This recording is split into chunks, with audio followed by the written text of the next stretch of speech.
So you've been working on the Menagerie for 15 years? Yeah, it's been a story in my head all that time, you know, being a comic book fan and an artist. You know, most fans have their own story.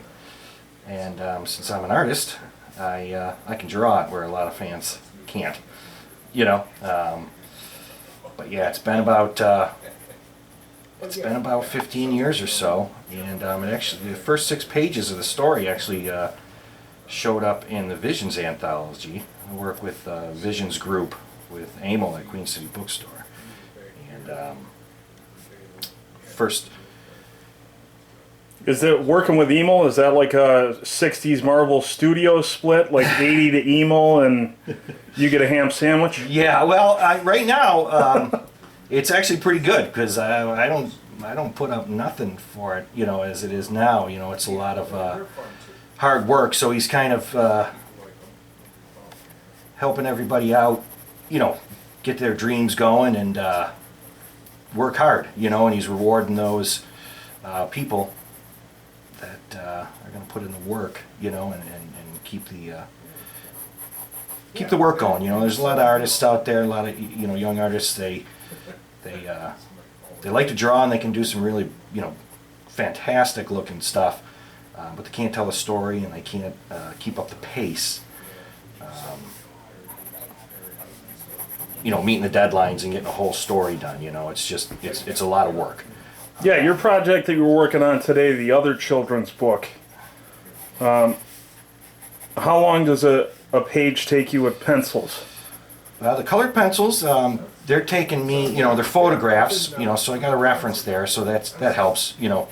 Making up a drawing and trying to figure it out takes a little longer, but they're taking me between 4 and 6 hours to pump those out, you know. The Mubu books are a little quicker just because it's all linear stuff. It's you know, just line art for the most part, and the coloring. Coloring's the same throughout the book, so once I got the reference down and my palette going, I kind of fly right through it.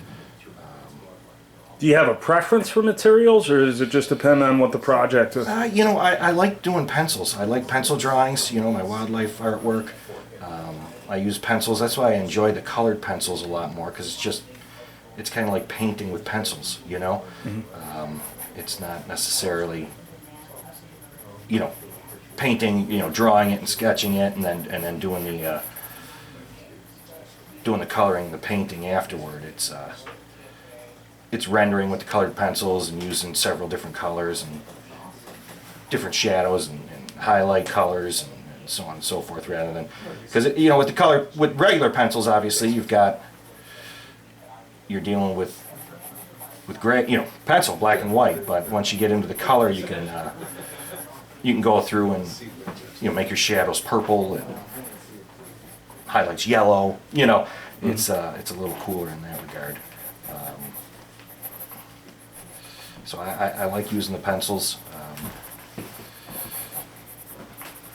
And how costly are art supplies? I know artists typically complain about the cost of Well, for me, it's supplies. just paper and pencils, you know. Once you start getting into the, you know, the paints and stuff, that's a little pricey. But for me, it's a lot of art boards.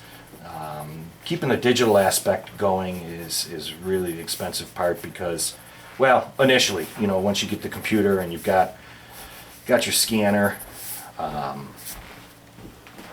you know, you've got it all set up, then you're really good to go cost-wise. But Hello.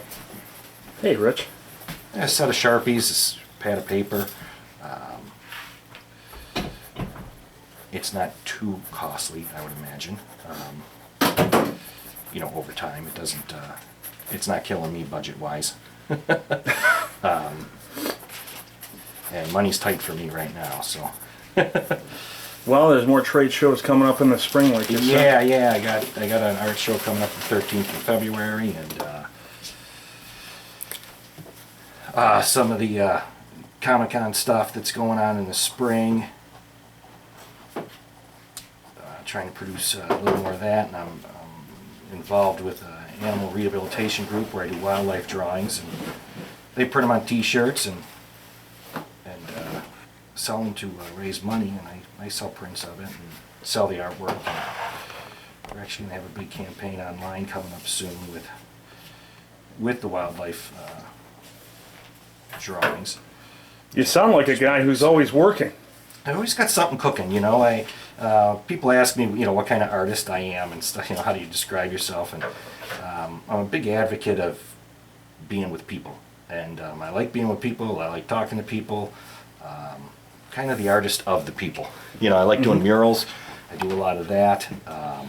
You know, working with people and creating images that they orchestrate in their mind and then verbally tell to me, and then I'm able to reproduce that form. You know, whether it's a mural of some sort, or even a superhero. You know, and portraits of their family.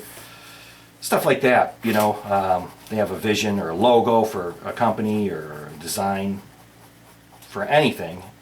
They say, can you do this, this, that, and the other thing? And I'm their hands to their mind, and that's pretty cool for me, you know. And I don't necessarily have a style. I probably do. Somebody could probably overall look at my work and tell me what it is, but I kind of just work on the style that needs to be done, you know. If it's paintings, I'll do a painting. If it's pen and ink drawing, I'll do a pen and ink drawing. If it's, you know, a life-size train on the side of a bowling alley, I do that, you know. Or Penny Lane Cafe. Or a Beatles mural on the, Which took you most of the summer, didn't it? It took, you know, it was probably about 20, 30 hours. You know, doing outside is a tough thing, because you're always at the mercy of the weather.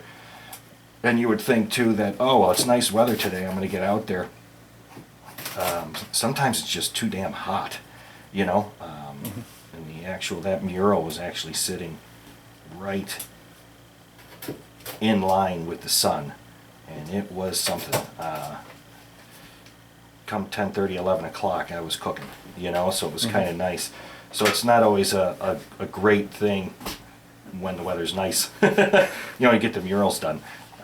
But I do love the murals because people come and watch, and like I said, I like talking to people and meeting different people. And how have you and Steve dealt with all the Mubu groupies? We're doing pretty good, I think. Fend them off. Doing all right. We got a couple here and there. Then when's the next book due out? The next Mubu book? We're hoping to hit in April. You know, this spring. So this year alone, you've got 2 children's books. You've got the Menagerie graphic novel. That's right. It'll be the first issue. I think it's like 25 pages, somewhere in there. It's getting inked right now, and like I said, I still have about a little less than half the book to go. I'm very excited about that, because that's like all my imagination, right from I do the writing on it as well, which is cool, because I can change the writing as I go, which then dictates I can change the drawing and change things up, you know. So it's pretty cool. I see a little bit of Tarzan in the hairstyle choice. Yeah, that's actually my hairstyle from the 80s there when I was in high school. Did you rock the jean jacket? The jean jacket? I don't know about that. I was a big Duran Duran fan, so, you know, Prince, Michael Jackson, you know, so. I'm trying to think of the big artist who did the Duran Duran cover for Rio. Yeah, I can't remember his name. He was huge in the 80s. Yeah, he did a whole bunch of stuff back then. Oh my God, this is going to kill me now. Nagel. Nagel was hilarious. I think it was just Nagel. Yeah, it was a single word. I'm familiar with his work from the 1980s Playboy issues. I'm sure. Which I read for the articles, but occasionally noticed the artwork. Who doesn't? And in a perfect world, when you hit the big time, Jeff, would you prefer to pencil, color, letter, or would you still like to keep doing all 3? I would just like to pencil. You know, that would be ideal. I'd like to maybe not necessarily write, but flesh out. You know, I'm not a master writer, but I got good concepts in regards to my stories. I know what I want. I know what I want them to say. I know their personalities. So I kind of know what they would say. But to have a great writer, you know, come in and do their thing with it, that would be fantastic. But I'd rather not ink my own stuff. I could, but it's kind of nice putting it aside and letting somebody else's interpretation. I like working in a team like that and seeing what somebody else does. Well, looking at your Inhumans print reminded me of Jai Lee, who almost drove himself crazy working on a couple of projects because he was such a perfectionist with his artwork. I don't know if you're familiar with him at all, but he did the Inhumans in the 90s. I don't know if you get to a point with your projects where you say it's done, that's it, or if it's a constant process of revision. Well, it's when it's done, it's done. Because I have a vision as to what I'm drawing, whether it's a storyline or, you know, like with the Green Arrow that I brought. It's a scene, it's supposed, so when the scene's done, it's done. There's no questioning, you know, oh, I gotta add this, I gotta add that. It all pretty much finishes itself.